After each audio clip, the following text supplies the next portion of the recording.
All right. This story, viewer discretion is advised. It has to deal with something I touched upon on yesterday's stream, because now the story has garnered international attention, and it calls into question Kick as well as oversight on the Kick platform. Now, I have said a lot of great things about Kick. I want to be very clear on that. I think it's a very good pro free speech platform. I think they've been very kind and generous to us.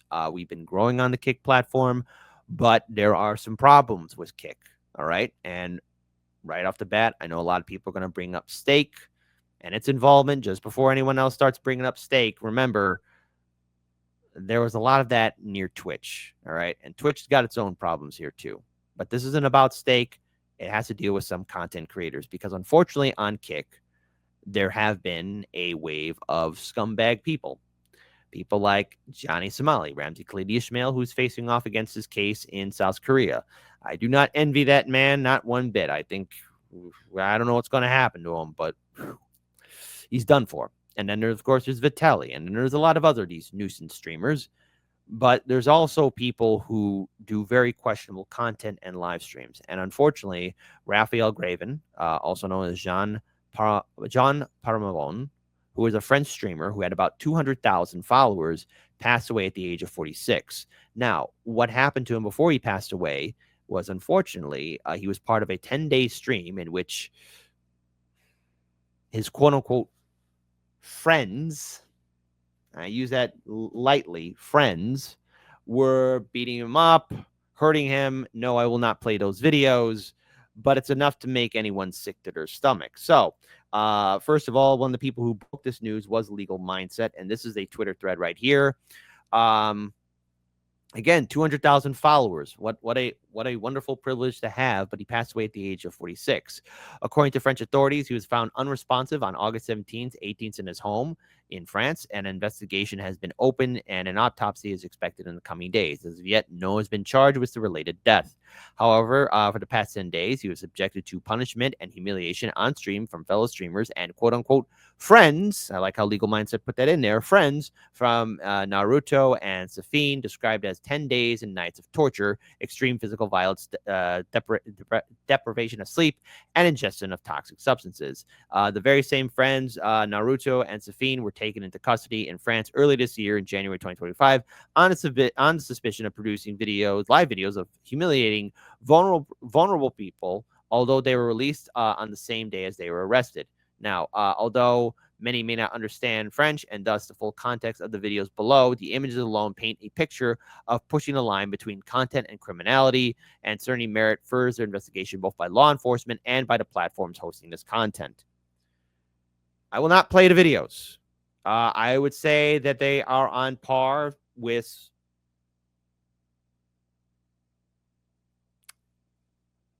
torture, seeing people get hurt. I think very sick-minded individuals would be laughing and enjoying this content. And it does call into question overall oversight on Kick, because something like this should not be available. And I know that stuff like this can also lead to further ID check laws, which I'm not a fan of. All right. I'm all for free speech.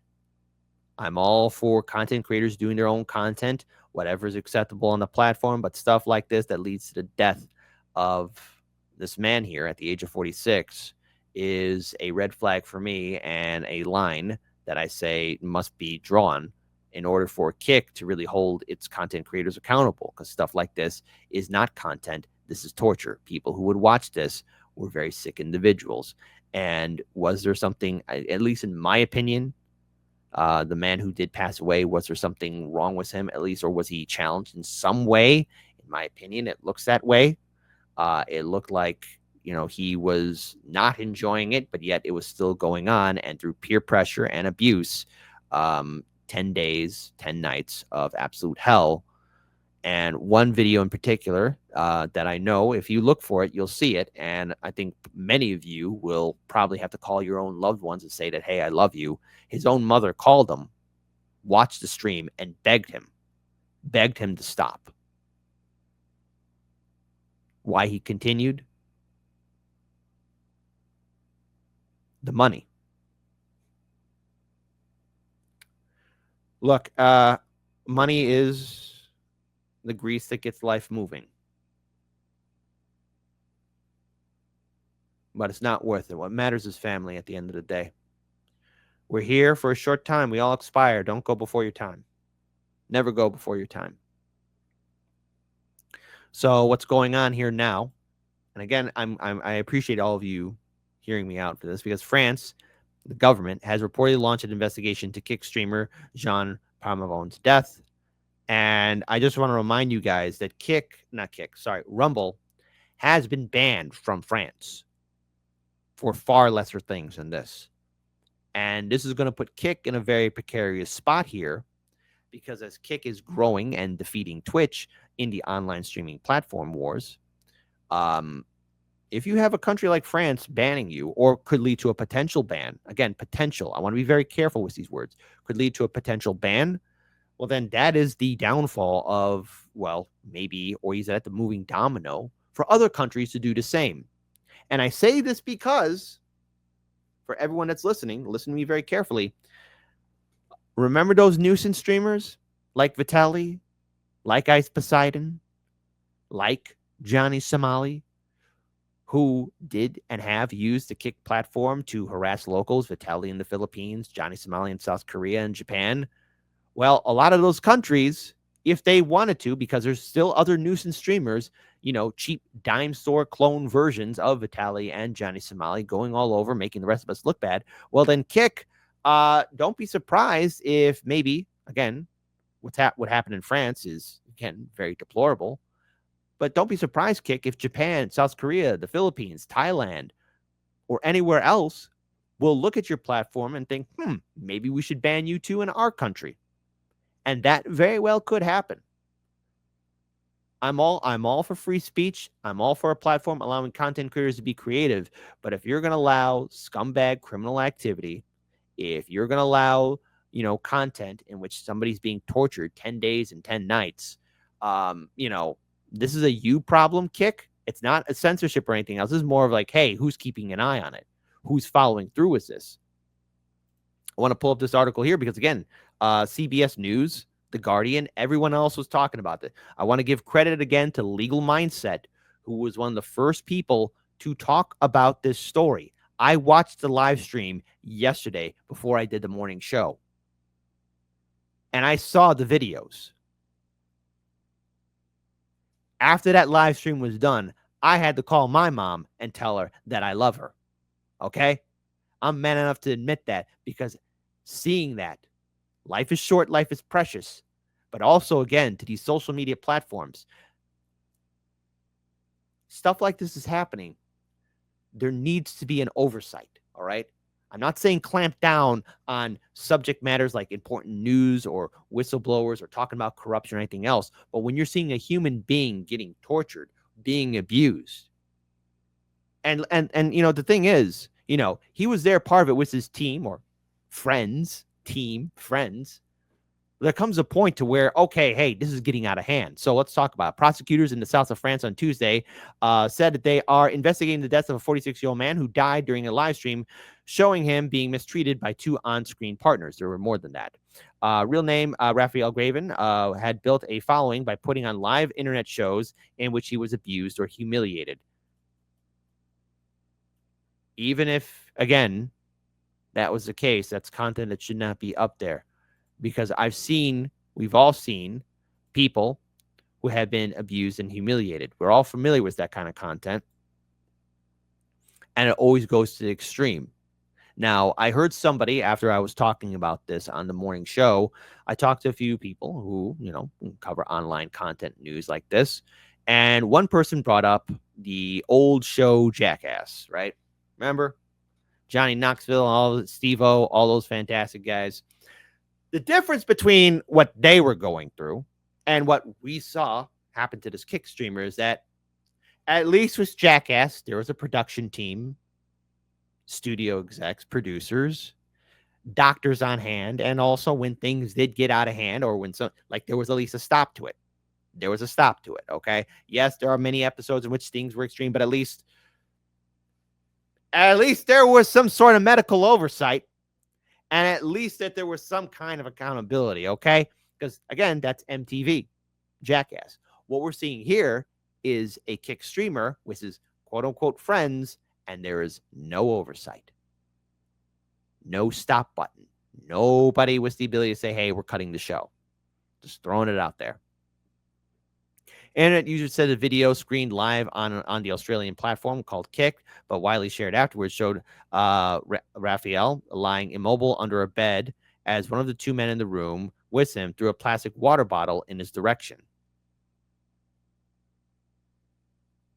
Gross. The French government minister, Claire Chapez, called the streamer's death an absolute horror. Jean Parmavon, which was his name, which he went under the alias of Raphael, was humiliated and mistreated for months live on the Kick platform, adding that she referred to the incident to French media regulators. The responsibility of online platforms regarding the dissemination of illicit content is not optional. It is the law. This type of failure can lead to the worst and has no place in France, Europe, or anywhere else. And this is how a clampdown happens.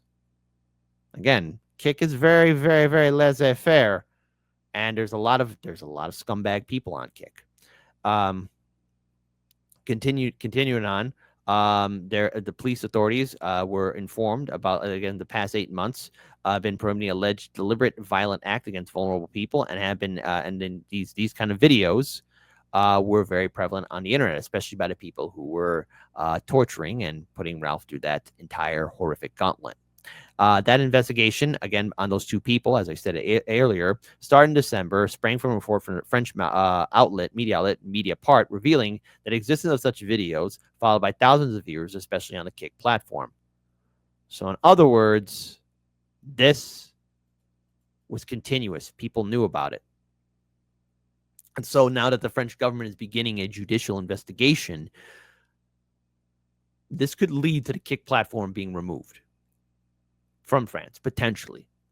This also calls on a question of Kick as a media platform. This isn't the first time that you are dealing with law authority, with authorities.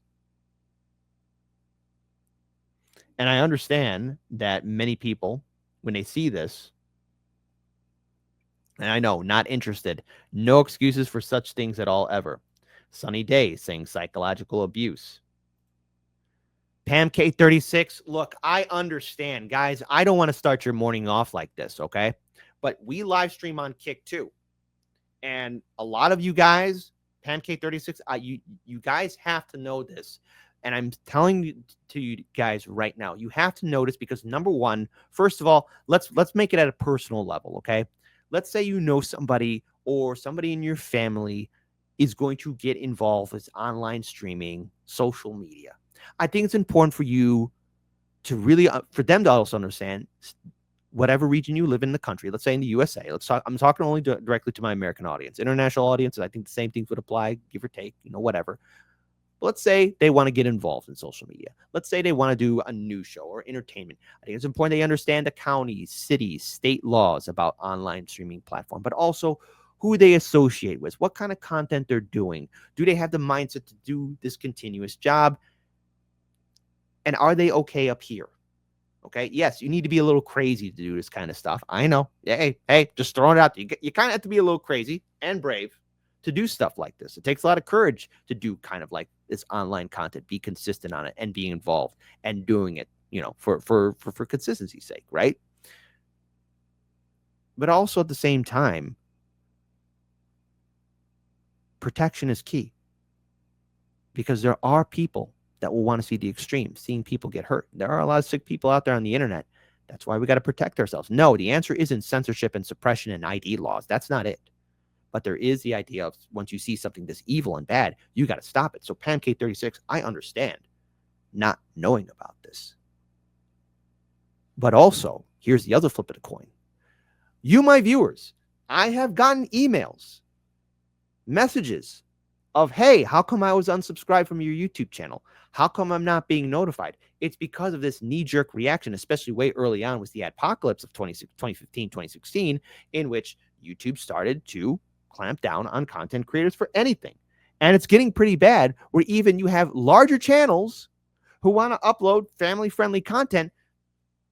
The Hoof GPT, wanted to upload a video of him, like, taking care of a cow's foot, right? It took him 5 times to upload it. Now, I've seen his content. Yes, some of it can be a little graphic, but I mean, he has to take care of animals. Yes, you might see some blood or pus or whatever. I mean, there you go. But he's got millions of subscribers, but it's not hurting the animal. It's showing like, hey, this is hoof treatment for cows, okay? But when YouTube is saying, oh, you can't upload this is violating our guidelines, look, it's educational content, all right? And see, that's the problem. And what I see was Kick, because Kick did itself no favors way early on by being laissez-faire to Johnny Somali when he was at the height of his power and all of his cheap clones. But then there's also the fact of stuff like this being on the Kick platform, which can lead to censorship and suppression. And it would not surprise me, Kick. And I say this because I like, the freedom that Kick offers in regards for free speech, coverage, and allowing content creators to grow. We have grown here faster on Kick than on Twitch. But if you are not going to have oversight over dangerous content, when I talk about dangerous content, I'm talking about criminal nuisance streaming behavior in like foreign countries in which you have, bad people harassing citizens, minding their own business. And then at the same time, too, you have this kind of torture stuff. Well, what are you going to expect? People are going to want some kind of accountability and oversight. And remember, Rumble was banned out of France, okay? Rumble's been dealing with other countries. Kick, you don't fix this. You don't put some accountability or either that. Look at some of your more questionable people that you have in your platform. It will get worse. And I would not be surprised if other countries follow suit, not because of what happened here in France, but because of the nuisance criminal streamers. And yes, some of those same nuisance criminal streamers are on Twitch and are on YouTube, but usually what's the name that comes before? It's Kick. And I want to see it succeed. I want to see the Kick platform succeed. I want to pull this up here as well. All right. Because again, as more French authorities are looking into this, there's going to be investigation of overall whether or not he subjected himself willingly. But even then, if he did subject himself willingly, there has to be a stop to it.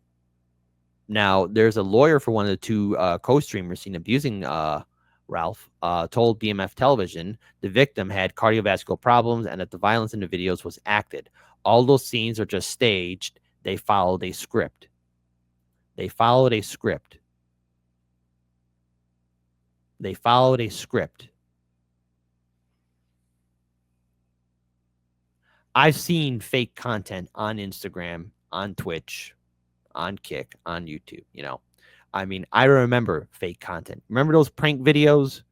FouseyTube and by proxy, even including Vitelli, they did those fake, oh, I ran into a gold digger. Oh, hey, my pickup lines will sweep this woman off her feet. I remember those. Those were all staged and scripted. I'm not going to play those videos, but nothing, in my opinion, in those videos of Ralph being hit by his quote-unquote friends, Naruto and everybody else, looked staged to me. It looked real. It looked disgusting. Nothing about that looked staged to me. I've seen a lot of fake stuff in this business. I've seen a lot of fake people in this business. I've seen a lot of scumbags in this business. I've seen a lot of abusers in this business. And let me tell you something. Those videos made me sick to my stomach. So if people are going to be looking at this and thinking like, well, why should I care about this story? You should care about this story because this kind of content is out there. It's not free speech. It's abuse. It's torture. And I demand more from Kick. I think a lot of us should demand more. The action isn't more censorship or banning platforms from different countries. It is these platforms that need to have oversight. The video that keeps playing in my head right now. And I actually, huge shout again to Legal Mindset, but seeing that video of his mother begging him to stop weighs with me. We're all people here. And I think we all want the internet to be a fun place, an educational place, and a place where we can actually get action done, actually fighting for a better future. That's why this story is important. So stuff like this isn't available, so that abuse like this isn't promoted, because it's not entertainment. And if you find it entertaining, well, then, yeah, you're a bad guy in my book. Rest in peace, Ralph.